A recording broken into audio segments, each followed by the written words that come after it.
Subscribe कीजिए हमारे channel को और बेल आइकॉन को दबाइए हमारी लेटेस्ट वीडियो सबसे पहले देखने के लिए।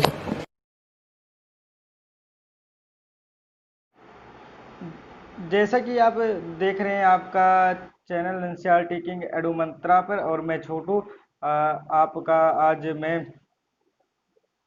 सिविक्स का चैप्टर 1 लाया हूं, जिसका नाम है सत्ता की साझेदारी। और हम यहां से शुरुआत करेंगे ज़्यादा टाइम ना लेते हुए, और इसका हम पहले परिचय देखेंगे। और परिचय दे इस अध्याय के साथ हम लोकतंत्र की उस यात्रा को आगे बढ़ाएंगे जो पिछले साल शुरू हुई थी। जैसा कि आपने पढ़ा था, अगले साल लोकतंत्र के कई परिभाषा बताए गए थे कक्षा माने क्लास 9 में। और पिछले साल हमने देखा कि लोकतांत्रिक व्यवस्था में सारी ताकत किसी एक अंग तक सीमित होती है। देखेंगे जैसे कि किस अंग, जैसे विधायिका, कार्यपालिका और न्यायपालिका के बीच पूरी समझ के साथ सत्ता को विकेंद्रीकृत कर देना लोकतंत्र के कामकाज के लिए बहुत जरूरी है। आप अभी हम देखे जाएगा विकेंद्रीकृत। पहले 3 अध्यायों में हम सत्ता के बंटवारे पर सोच विचार को आगे बढ़ाएंगे। और आइए हम बेल्जियम और श्रीलंका की 2 कथाओं के साथ शुरुआत करते हैं। ये दोनों घटनाएं बताती हैं कि विभिन्न लोकतांत्रिक शासन पद्धति सत्ता के बंटवारे की मांग किस तरह निपटाती हैं। इस घटनाओं से यह समझने में कुछ मदद मिलेगा कि आखिर लोकतंत्र में सत्ता के बंटवारे की जरूरत क्यों होती है। इससे हम सत्ता के बंटवारे के उन रूपों पर बातचीत कर सकेंगे जिनकी चर्चा अगले 2 अध्यायों में की गई है। चलो अब हम देखेंगे भैया। अब आप जैसा कि बेल्जियम और श्रीलंका का हम शुरुआत करेंगे। पहले आपका बेल्जियम दिया गया है। बेल्जियम यूरोप का एक छोटा सा देश है। क्षेत्रफल में हरियाणा राज्य से भी छोटा है और इसकी सीमाएं फ्रांस, नीदरलैंड, जर्मनी व लक्समबर्ग से लगती है। इसकी आबादी 1 करोड़ से थोड़ी अधिक है, यानी हरियाणा की आबादी से करीब आधी। इस छोटे से देश के समाज की जातीय बुनावट बहुत जटिल है। देश की कुल आबादी का 59% हिस्सा फ्लेमिश इलाके में रहता है और डच बोलता है। आप देखेंगे फ्लेमिश इलाके में जो रहते हैं वह डच बोलते हैं, याद रखिएगा आप। और शेष 40% लोग वेलोनिया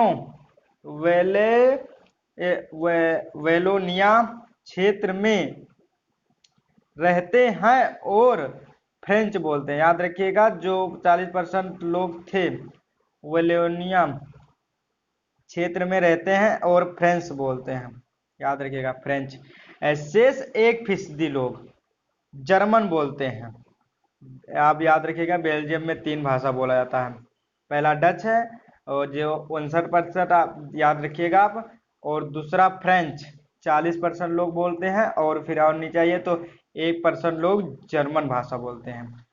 राजधानी ब्रुसेल्स के 80% लोग फ्रेंच बोलते हैं। अब आप ब्रुसेल्स में देखेंगे इसका जस्ट अपोजिट होगा। जैसे कि उसमें 59% अधिक था तो इसमें फ्रेंच कम था ना, 40% था। तो राजधानी ब्रुसेल्स में उसका अपोजिट हुआ, 80% फ्रेंच बोलने लगे और 20% लोग डच भाषा बोलते हैं। माने कि माने उसमें राजधानी में आप देखेंगे तो 20% लोग सिर्फ डच बोलते हैं, और उसमें राज्य में आप देखेंगे बेल्जियम में तो सिर्फ 59% लोग डच बोलते थे। तो जस्ट अपोजिट हो गया, आप देखेंगे। अभी देखेंगे आप अल्पसंख्यक फ्रेंच भाषी लोग तुलनात्मक रूप से ज्यादा समृद्ध और ताकतवर रहे। माने जो 40% लोग थे ही वो ज्यादा तुलनात्मक और ताकतवर थे 59% के लोगों में से, जैसे कि बेल्जियम में। बहुत बाद में जाकर आर्थिक विकास और शिक्षा का लाभ पाने वाले डच भाषी लोगों को इस स्थिति से नाराजगी थी। इसके चलते माने नाराजगी थी इसको डच लोगों को इसी वजह से। इसके चलते 1950 और 1960 के दशक में फ्रेंच और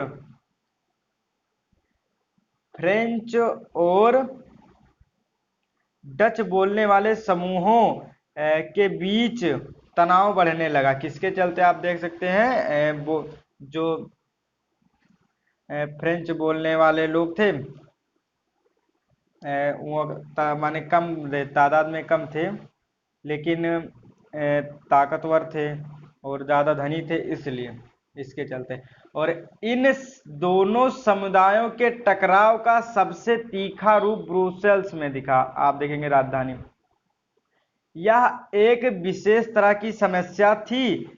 डच बोलने वाले लोग संख्या के हिसाब से अपेक्षाकृत ज़्यादा थे, लेकिन धन और समृद्धि के मामले में कमजोर और अल्पमत थे। और अब आप नीचे देखेंगे और इसके बारे में भी हम अभी आगे पढ़ेंगे। पहले अब श्रीलंका की, आइए इस स्थिति की तुलना एक और देश से करें। श्रीलंका एक द्वीपीय देश है जो तमिलनाडु के दक्षिण तट से कुछ किलोमीटर, आप देखेंगे अगर मैप में तो 224 किलोमीटर आपको दिखाएगा, दूर पर स्थित है। इसकी आबादी करीब 2 करोड़ है, यानी हरियाणा के बराबर। हरियाणा का आबादी देख सकते हैं, 2 करोड़ माने हरियाणा का।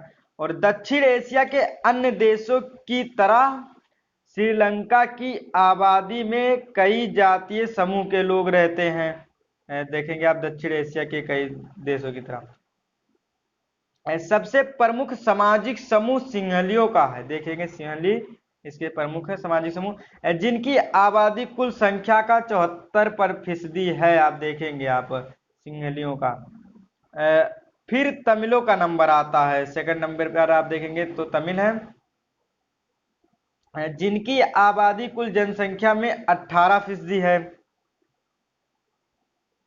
तमिल में भी 2 समूह हैं। अब आप देखेंगे 2 समूह हैं, श्रीलंकाई मूल तमिल और एक भारत के औपनिवेशिक काल में जो गए हुए थे उनका भी देखेंगे। पहले हम ऊपर का ये डाटा पहले देखें। श्रीलंकाई मूल तमिल के तमिल 13% और हिंदुस्तानी तमिल जो औपनिवेशिक काल में बगानों में काम करने के लिए भारत से लाए गए लोगों की संतान हैं। मौजूदा श्रीलंका के नक्शे पर गौर करें तो पाएंगे कि तमिल मुख्य रूप से उत्तर और पूर्वी प्रांतों में आबाद हैं, माने कि उत्तर में भारत, श्रीलंका के उत्तर में ही तो भारत है, इसलिए अधिक पाए जाएंगे। आप ख्याल करें तो अगर मैप में अधिकतर सिंहली भाषी लोग बौद्ध हैं, जबकि तमिल भाषी लोगों में कुछ हिंदू और कुछ मुसलमान।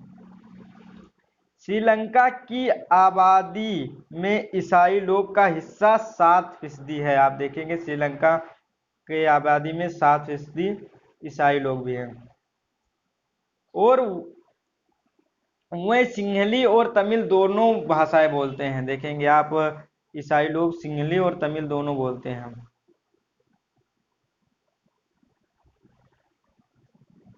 और हम यहाँ से अब जरा सोचिए कि ऐसी स्थिति में क्या हो सकता है। बेल्जियम में डच भाषी लोग अपनी बड़ी संख्या के बल पर फ्रेंच भाषी और जर्मन भाषी लोगों पर अपनी इच्छाएं थोप सकते हैं। आप देख सकते हैं बड़ी संख्या के बल पर, और इससे उनके बीच लड़ाई और बढ़ जाती है, और संभव था कि इससे देश बट जाता है और ब्रुसेल्स पर दोनों पक्ष अपना अपना दावा ठोकते हैं। ब्रुसेल्स उसका राजधानी है और उस पर अलग अलग दोनों पक्ष दावा ठोकेंगे। श्रीलंका आप देखेंगे, दूसरा आपको देखेंगे, श्रीलंका में सिंहली आबादी का बहुमत और ज्यादा था और वह लोग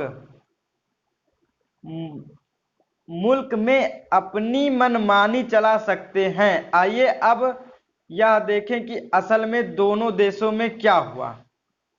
अब हम यहां से देखेंगे, पहले आपका श्रीलंका में बहुसंख्यकवाद देखा जाएगा। श्रीलंका में बहुसंख्यकवाद सन 1948 में श्रीलंका स्वतंत्र राष्ट्र बना। आप याद रखिएगा 1948 में, माने भारत 1947 में स्वतंत्र राष्ट्र हुआ था और श्रीलंका 1948 में, माने एक साल बाद। याद रखिएगा। सिंहली समुदाय के नेताओं ने अपनी बहुसंख्या के बल पर शासन पर प्रभुत्व जमाना चाहा। याद रखिएगा आप, किसके बल पर? बहुसंख्यक के बल पर। इस वजह से लोकतांत्रिक रूप से निर्वाचित सरकार ने सिंहली समुदाय की प्रभुता कायम करने के लिए बहुसंख्यक प्रस्ती के तहत कई कदम उठाए। जैसे भी देखेंगे हम, देखेंगे 1956 में एक कानून बनाया गया।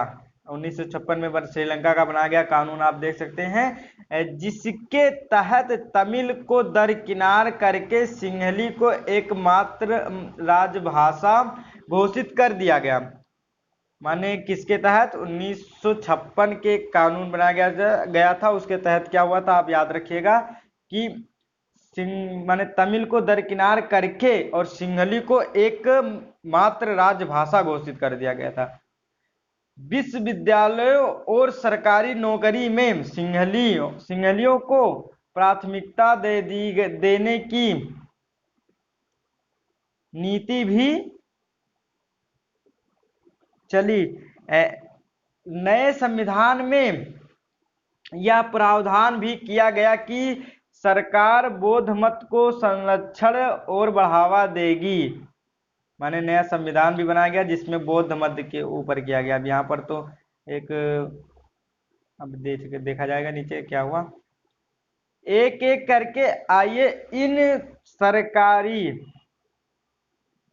माने एक एक करके आए इन सरकारी फैसलों ने श्रीलंकाई तमिल की नाराजगी और शासन को लेकर उनमें बेगानापन बढ़ाया और उन्हें लगा कि बौद्ध धर्मावलंबी सिंहलियों के नेतृत्व वाली सारी राजनीतिक पार्टियां उनकी भाषा और संस्कृति को लेकर असंवेदनशील हैं। उन्हें लगा कि संविधान और सरकार की नीतियां उन्हें देखेंगे, संविधान और सरकार की नीतियां उन्हें समान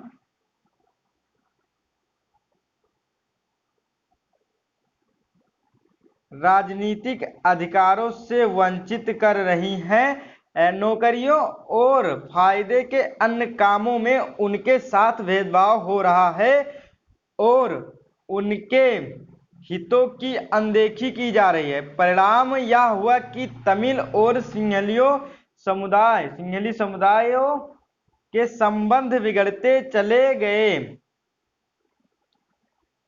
आप देखेंगे श्रीलंका का जातीय समुदाय बनावट, अब देखेंगे आप, जैसे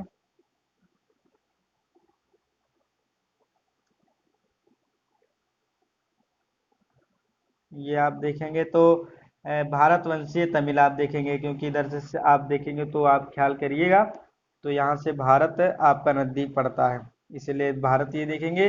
और सिंहली लोग को आप देखेंगे तो यहाँ पर पाएंगे। और भारत मुसलमान आप देखेंगे तो मुसलमान यहाँ पर मिल जाएंगे आपको। यहाँ मुसलमान के छोटा छोटा जो गोला टाइप का दिया गया, सर्किल टाइप का, वो दिखाया गया है। और भारतवंशी तमिल ये दिखाए गए हैं अधिकतर। और श्रीलंकाई तमिल जो हैं अधिकतर ये दिखाए गए हैं। और सिंहलियों का ये दिया गया है। और अब हम शुरुआत करेंगे यहाँ से ज़्यादा टाइम ना करते हुए।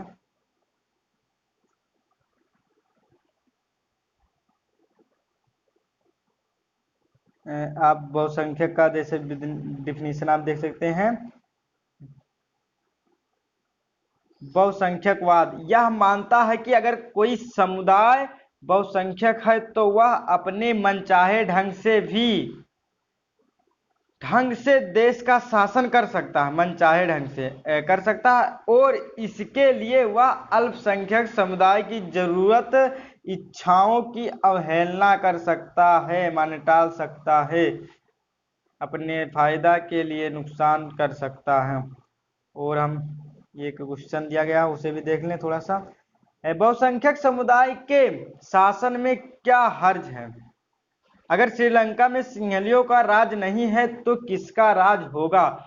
अब जैसे कि भारत में आप देखेंगे इस समय देखेंगे जैसे कि प्रधानमंत्री राष्ट्रपति का राज्य जैसे चलता है वैसा राज्य तो हो ही सकता है, अगर अगर बहुसंख्यक का राज ना हो तो, जिसे चुनाव के द्वारा लिया जाए ऐसा राज्य किया जाए।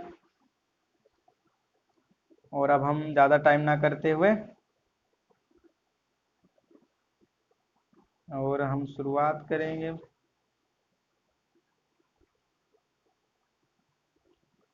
श्रीलंकाई तमिलों ने अपनी राजनीतिक पार्टियां बनाई और तमिल भाषा को राजभाषा बनाने, क्षेत्रीय स्वायत्तता हासिल करने तथा शिक्षा और रोजगार में समान अवसर की मांग को लेकर संघर्ष किया। किसके लिए संघर्ष किया? तमिल भाषा माने तमिल श्रीलंकाई तमिलों ने, आप देख सकते हैं, तमिल को राजभाषा बनाने, क्षेत्रीय स्वायत्तता हासिल करने, शिक्षा और रोजगार में समान अवसरों की मांग को लेकर देखेंगे। लेकिन तमिलों की आबादी वाले इलाके में स्वच्छता उनकी मांगे को लगातार नकारा जाया था। 1980 के दशक तक उत्तर पूर्वी श्रीलंका में स्वतंत्र तमिल इलम माने होता सरकार बनाने की मांग को लेकर अनेक राजनीतिक संगठन बने।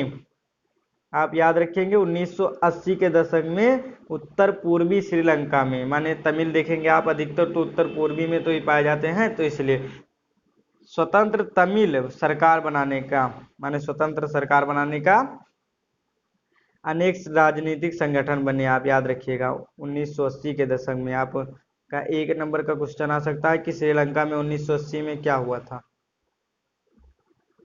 श्रीलंका में दो समुदायों के बीच पारस्परिक अविश्वास ने बड़े टकराव के रूप में ले लिया। यह टकराव गृह युद्ध में परिणत हुआ। अब आप देखेंगे गृह युद्ध किसे कहा जाता है, ये देखेंगे आप गृह युद्ध किसी मुल्क में सरकार विरोधी समूहों की हिंसक लड़ाई ऐसा रूप ले ले कि वह युद्ध सा लगे, माने जो सरकार से विरोधी ऐसा हिंसक लड़ाई हो जाए कि वह युद्ध सा लगे, उसे गृह युद्ध कहते हैं। आप ये याद रखिएगा, ये आपके 1 नंबर का क्वेश्चन आ सकता है। गृह युद्ध का डिफिनीशन आप लिखिए तो फिर अगर आप पढ़े रहेंगे तो आपको याद रहेगा।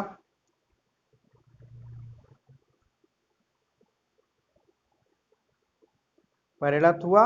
और हम ज्यादा टाइम परिणाम दोनों पक्ष के हजारों लोग मारे जा चुके और अनेक परिवार अपने मुल्क से भागकर शरणार्थी बन गए। इससे भी कई ज्यादा गुना लोगों की रोजी रोटी चौपट हो गई। आपने पढ़ा है 10वीं कक्षा के अर्थशास्त्र की पुस्तक के पहले अध्याय में कि हमारे क्षेत्र के देशों में आर्थिक विकास, शिक्षा और स्वास्थ्य के मामले में श्रीलंका का रिकॉर्ड सबसे अच्छा है। देखेंगे आप श्रीलंका 75 पर था और भारत 140 पे था। अच्छा है, पर वहां के गृह युद्ध से मुल्क के सामाजिक, सांस्कृतिक और आर्थिक जीवन में काफी परेशानियां पैदा हुई और 2009 में इस गृह युद्ध का अंत हुआ। आप इसे याद रखिएगा, 1 नंबर में आपका आ सकता है कि गृह युद्ध का अंत कब हुआ था, तो आप याद रखिएगा इसे, श्रीलंका में। और अब हम बेल्जियम की तरफ से चलते हैं। बेल्जियम की समझदारी। बेल्जियम के नेताओं ने श्रीलंका से अलग रास्ता अपनाने का फैसला किया। उन्होंने क्षेत्रीय अंतरों और सांस्कृतिक विविधताओं को स्वीकार किया। क्षेत्रीय अंतरों और सांस्कृतिक विविधताओं को 1970 और 1993 के बीच उन्होंने अपने संविधान में 4 संशोधन सिर्फ इस बात के लिए किए कि देश में रहने वाले किसी भी आदमी को बेगानेपन का एहसास ना हो। आपको 1 नंबर का क्वेश्चन यह भी आ सकता है कि क्यों संशोधन किया उस बेल्जियम ने, तो आप याद रखिएगा कि किसी भी आदमी को बेगानेपन का एहसास ना हो और सभी मिलजुल कर रह सके। उन्होंने इसके लिए जो व्यवस्था की वह बहुत कल्पनाशील है तथा कोई और देश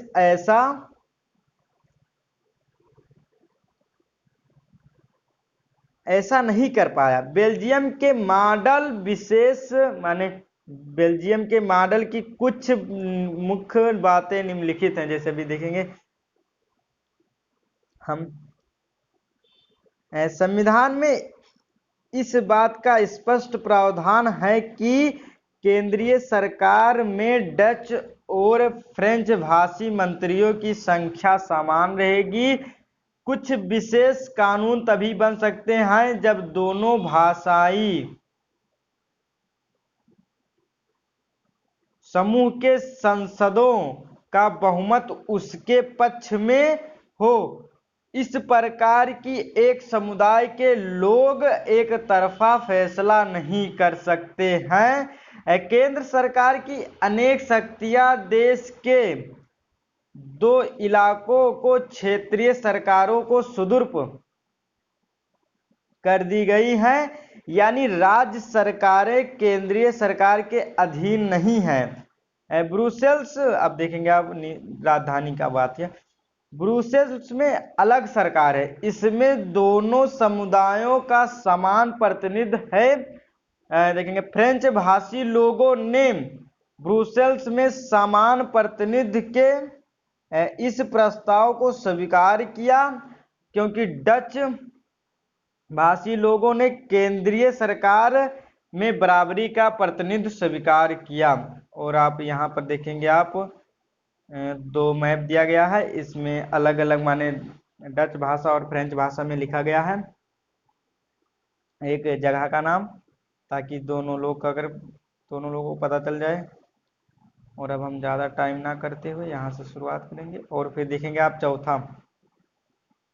तीसरा देखेंगे। केंद्रीय और राज्य सरकारों के अलावा यहाँ तीसरे स्तर की सरकार भी है। आप पहला देखेंगे तो वहां पर बताया गया था कि मंत्रियों की संख्या बराबर थी, और दूसरा देखेंगे तो अल्पमत और दोनों को हटा दिया गया था ब्रुसेल्स में। और हम देखेंगे इसमें तीसरे स्तर की सरकार भी काम करती है, यानी सामुदायिक सरकार। इस सरकार का चुनाव एक ही भाषा बोलने वाले लोग करते हैं, जैसे डच करेंगे तो डच सरकार रहेगी और फ्रेंच बोलेंगे। जैसे डच, फ्रेंच और जर्मन बोलने वाले समुदायों के लोग चाहे वह जहां भी रहते हो इस सामुदायिक सरकार को चुनते हैं। इस सरकार को संस्कृति, याद रखिएगा जो तीसरी सरकार थे उसको क्या क्या अधिकार मिला हुआ था, संस्कृति, शिक्षा और भाषा जैसे मामलों पर फैसले लेने का अधिकार है। याद रखिएगा बेल्जियम का जो तीसरी सामुदायिक सरकार थी। आपको बेल्जियम का मॉडल कुछ जटिल लग सकता है। निश्चित रूप से यह जटिल है, खुद बेल्जियम में रहने वालों के लिए भी, पर यह व्यवस्था बेहद सफल रही। इससे मुल्क में गृह युद्ध की आशंकाओं पर विराम लग गया। आप गृह युद्ध का डिफिनेशन देख चुके हैं। वरना गृह युद्ध की स्थिति में बेल्जियम भाषा के आधार पर दो टुकड़ों में बढ़ गया होता। जब अनेक यूरोपीय देशों ने साथ मिलकर यूरोपीय संघ बनाने का फैसला किया तो ब्रुसेल्स को उसका मुख्यालय चुना गया। और आप देखेंगे ब्रुसेल्स में स्थित यूरोपीय संसद कितना बड़ा देख सकते हैं आप। और तो आपके कहने का मतलब है कि सत्ता में हिस्सेदारी हम ज्यादा ताकतवर होते हैं। यह बात कुछ अजीब लगती है। खैर जरा सोचने दीजिए, आप सोचिएगा भैया। इसमें ज्यादा कुछ नहीं बताया गया है, आप इसे पढ़ सकते हैं। और हम यहाँ से शुरुआत करेंगे। और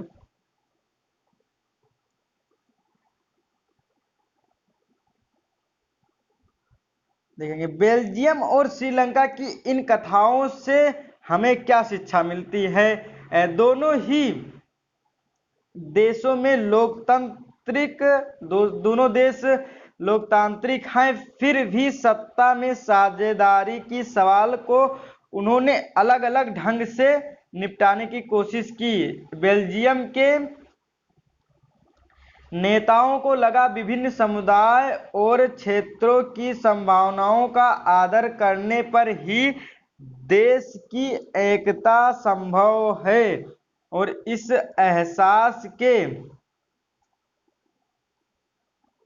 चलते दोनों पक्ष सत्ता की साझेदारी करने पर सहमत हुए। श्रीलंका में ठीक उल्टा रास्ता अपनाया गया। आप देखेंगे इससे यह पता चलता है कि अगर बहुसंख्यक समुदाय दूसरों पर प्रभुत्व कायम करने और उनको हिस्सेदार न बनाने का फैसला करता है तो इससे देश की एकता ही संकट में पड़ सकती है।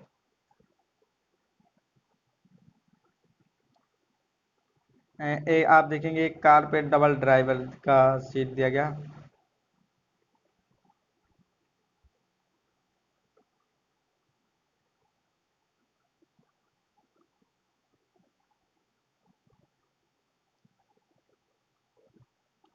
और अगला पार्ट हम यहाँ से शुरुआत करेंगे, सत्ता में साझेदारी की जरूरत क्यों। और इसी के साथ अब हम खत्म करते हैं इस पार्ट को, ज्यादा टाइम ना लेते हुए।